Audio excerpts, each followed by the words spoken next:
Hi boys and girls, it's Ms.Bo Cherry at home in her art studio. Welcome! Today we're going to talk about texture.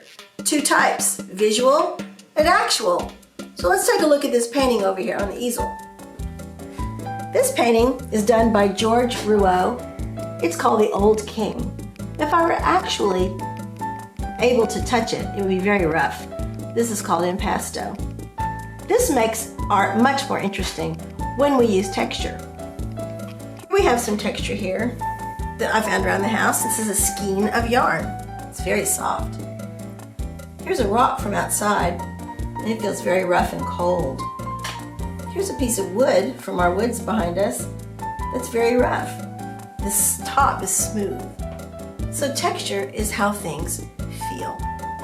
So why don't we create some art today that has something that feels. Today we're going to make a little owl just like this. This has been done with Sculpey. If you have Sculpey at home, this would work great. If you don't have Sculpey at home, you're welcome to use Model Magic by Crayola. I love to use the white simply because you can paint it. You'll also need a sharp pencil. We're going to use both ends to make texture. And a marker. Any marker will do as long as it's round and you can roll with it.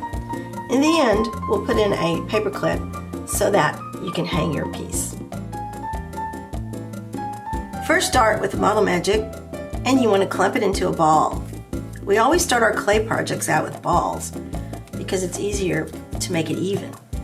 I'm actually going to roll it around to make it kind of a sphere, okay? As soon as I get what I want, I'm going to take my palm and I'm going to press down as hard as I can to make it flat. Now we want it flatter than that, so let's go ahead and use our marker.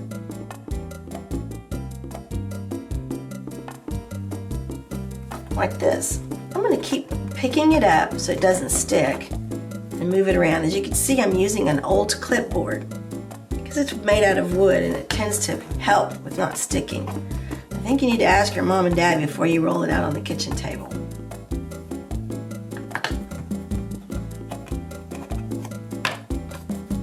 A little bit more, I think, up here, and we're ready.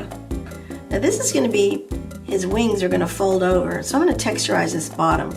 I'm going to go ahead and use the marker. You can have a Marks-A-Lot, or you can just use a regular marker on the bottom. I'll use this part since most of you will have that at home. This is when you texturize his feathers. I'm going to only do about half of it. Like that. Now I'm going to take the clay and I'm going to roll it over until it has his wings. Like this. And make it to where the wings actually meet. They touch. Okay?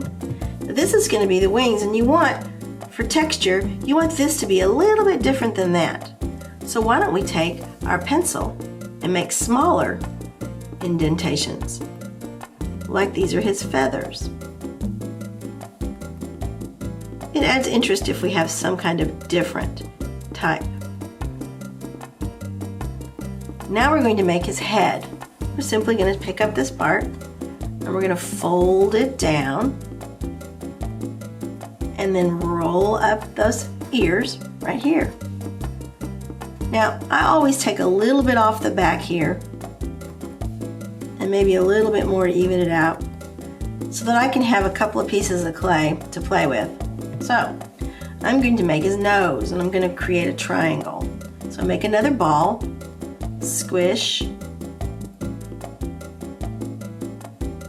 and make a point there in the end like this. And give him a nose. Now, just for fun, let's create some texture because you know he has lots of feathers, especially on his head. Now it's time for his eyes. I'm going to take right next to that nose, push down an eye, push down an eye, and then give him some eyeballs like this. Pull him up. Make him yours figure out a way if you can just store him or just like that. Now if you want to, you can make little beady eyes and put them in there like this. One there, and one there, and then give yourself an eyeball. There's your little owl. He looks like his brother.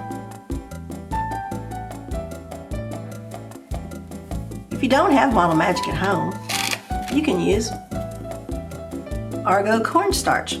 It doesn't matter what kind, but this is neat because on the side here, it tells you to use modeling clay. Go to www.argostarch.com/playclay.asp and you can make clay at home, and you can make anything. Here's our finished owl. Thanks to Kayla, my friend who painted it. She added googly eyes. We thought that was funny.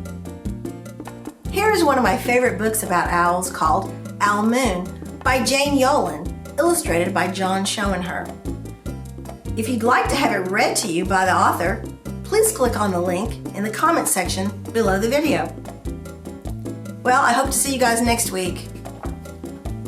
Bye!